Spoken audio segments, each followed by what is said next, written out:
BA part second year के विद्यार्थियों, आज आपको इस ई व्याख्यान में आचार्य केशवदास और उनकी रीतिकालीन परंपरा पर विचार किया जाएगा। आचार्य केशवदास रीतिकाल के महत्वपूर्ण कवि हैं। आचार्य केशव का व्यक्तित्व और कृतित्व कुछ ऐसा है कि वो कर्म और समय में के कर्म और समय के अनुसार वो भक्ति काल और रीति काल दोनों को घेरते हैं। उनकी रामचंद्रिका राम भक्ति परंपरा के अंतर्गत उनको स्थान दिलाती है, तो उनका जो अन्य काव्य है, रीति संबंधी काव्य है, वो उनको आचार्यत्व की ओर ले जाता है। तो आज हम रीति काव्य धारा के अंतर्गत केशव का स्थान कहाँ है, वो कितने अद्वितीय हैं, इस पर विचार करेंगे।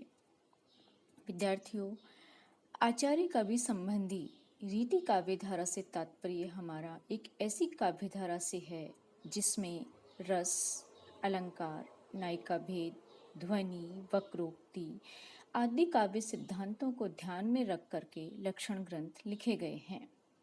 संस्कृत साहित्य में ऐसे ग्रंथों को काव्य शास्त्र, साहित्य शास्त्र या अलंकार शास्त्र के नाम से अभिहित किया गया है, परंतु संस्कृत में के काव्य शास्त्र और हिंदी की इस रीति काव्य परंपरा में यह अंतर है कि संस्कृत काव्य शास्त्र के जो प्रणेता थे वो लक्षण तो अपने ही लिखते थे, किंतु उदाहरण अन्य प्रसिद्ध कवियों की रचनाओं से दिया करते थे, जबकि हिंदी के इन रीति प्रणेताओं के लक्षण और उदाहरण सभी कुछ उनके अपने हैं, स्वरचित हैं।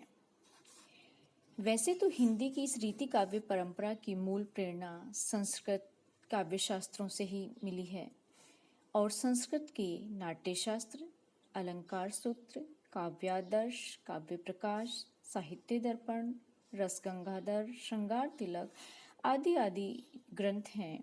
इन्हीं ग्रंथों के आधार पर रीति काव्यों का निर्माण हुआ है।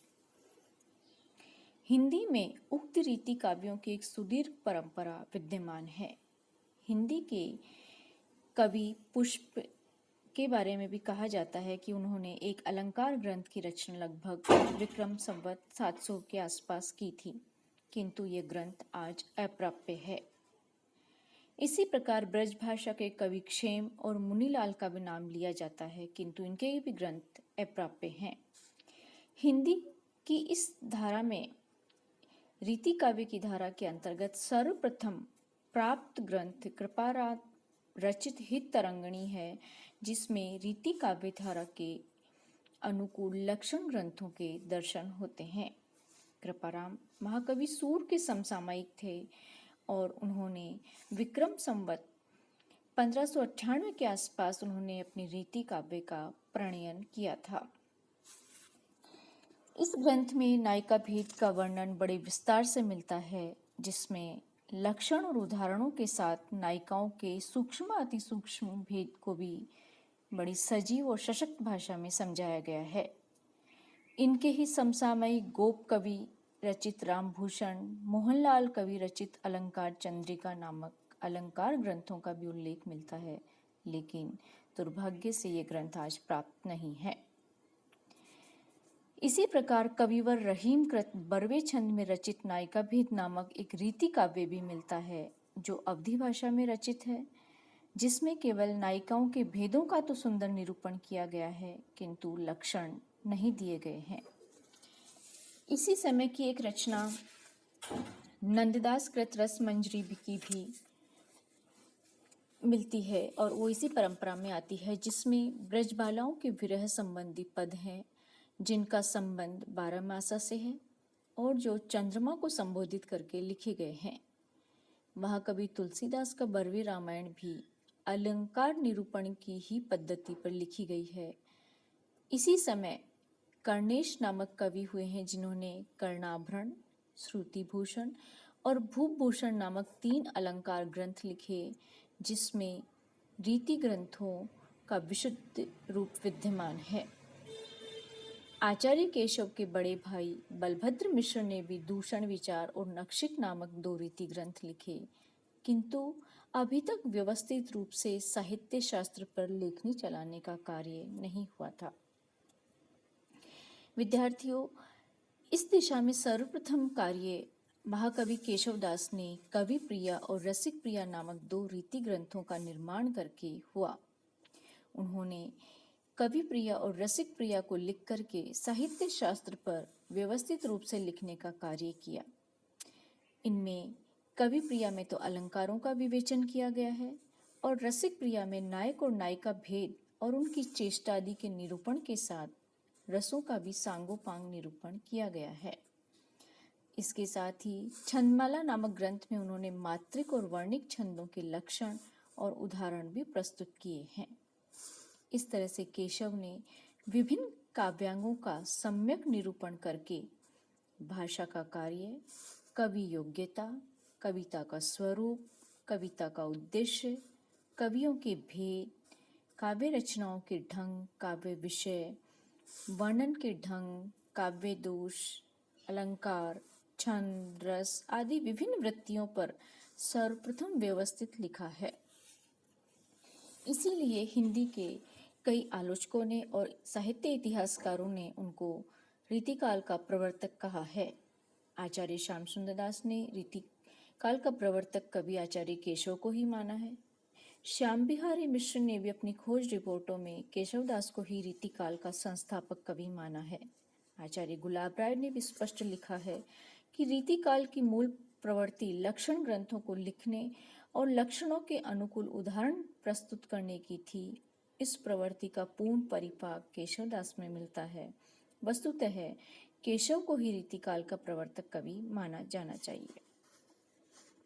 यद्यपि आचार्य रामचंद्र शुक्ल इससे भिन्न मत रखते हैं। उन्होंने हिंदी साहित्य का इतिहास में कहा है कि केशव की बजाय चिंतामणि त्रिपाठी को रीतिकाल का प्रवर्तक प्रथम कवि माना उन्होंने लिखा है कि इसमें संदेह नहीं कि काव्य रीति का सम्यक समावेश पहले आचार्य केशव ने ही किया, पर हिंदी के रीति ग्रंथों की अविरल और अखंडित परंपरा का प्रवाह केशव की कवि प्रिया के प्राय 50 वर्ष पीछे चला।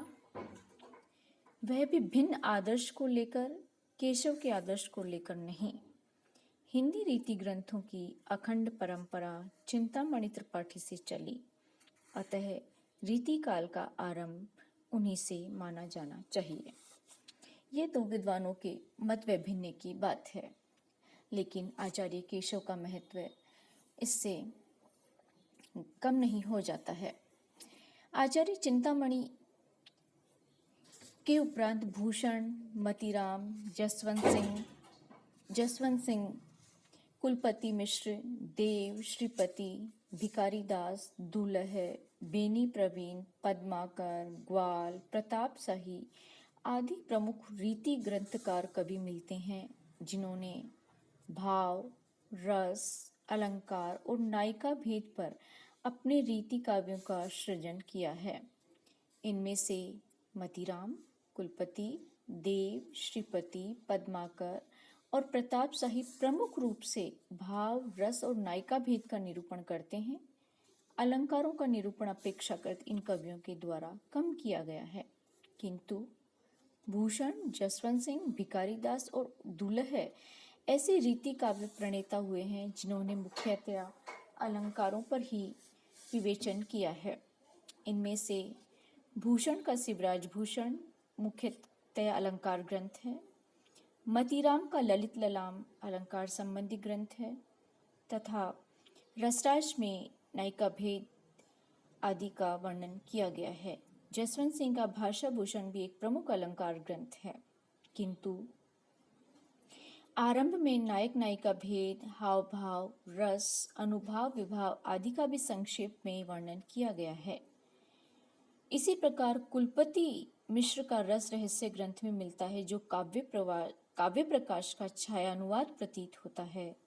महाकवि देव ने भी इस परंपरा को संवर्धित किया। उन्होंने भाव विलास, भवानी विलास, प्रेम तरंग, कुशल विलास, प्रेम चंद्रिका, रस विलास आदि ग्रंथों में भाव, रस, नायिका भेद आदि का सुंदर विवेचन किया तथा काव्य रसायन में रस, शब्द शक्ति, अलंकार, छंद आदि का निरूपण किया। देव भी एक उच्च कोटि के कवि थे और उनके ग्रंथों में लक्षण और उदाहरणों के अंतर्गत पूर्ण सामंजस्य के दर्शन होते हैं। श्रीपति कृत काव्य सरोज एक प्रौढ़ रीति ग्रंथ है। इसके अतिरिक्त कवि कल्पद्रुम, रससागर, अनुप्रास विनोद, अलंकार गंगा आदि ग्रंथ भी मिलते हैं। श्रीपति ने काव्य के विविध अंगों का बड़ा ही विशद वर्णन किया है। भिखारीदास का काव्य निर्णय नामक छंद प्रसिद्ध रीति ग्रंथ है, जिसमें उन्होंने रस, रीति, अलंकार, गुण दोष, शब्द शक्ति, छंद आदि विविध काव्यांगों का बड़ी सूक्ष्मता के साथ निरूपण किया है। इस प्रकार देखते हैं कि रीति काव्यों की एक सुदीर्घ परंपरा हमारे विद्यमान है और केशव के पूर्व भी हिंदी काव्य कला अपने चरम उत्कर्ष पर पहुंच चुकी थी। उस समय तक उच्च कोटि के लक्षण ग्रंथों का निर्माण तो पर्याप्त मात्रा में हो गया था, किंतु लक्षण ग्रंथों का निर्माण व्यवस्थित रूप से आरंभ नहीं हुआ था। सर्वप्रथम केशव का ध्यान इस ओर गया। केशव ने ही सबसे पहले विभिन्न काव्यांगों का शास्त्रीय ढंग से विस्तृत विवेचन करके रीति काव्य के क्षेत्र में पथ प्रदर्शन का कार्य किया। इसके उपरांत तो अनेक उच्च कोटि के रीति काव्य प्रणेता, कवि एवं आचार्य हुए, परंतु केशव से पूर्व कोई भी सुंदर और व्यवस्थित लक्षण प्रणेता, ग्रंथ प्रणेता कवि दिखाई नहीं देता है। निसंदेह है केशव हिंदी के प्रथम श्रेष्ठ काव्य शास्त्र के प्रणेता हैं, रीति काल के प्रवर्तक कवि हैं, रीति काव्य के प्रतिनिधि आचार्य हैं। क्योंकि अन्य पूर्ववर्ती हिंदी आचार्यों की अपेक्षा केशव का प्रयत्न इस दिशा में अधिक गहन और विस्तृत है। हिंदी रीति काव्य की मूल प्रवृत्ति के अनुकूल लक्षण ग्रंथों के लिखने एवं लक्षण उदाहरण देने में केशव ने ही सर्वप्रथम सुंदर और सुव्यवस्थित प्रयास किया है। इस दृष्टि से हम देखते हैं कि रीतिकालीन आचार्य परंपराओं में केशव का स्थान अद्वितीय है, अप्रतिम है। धन्यवाद।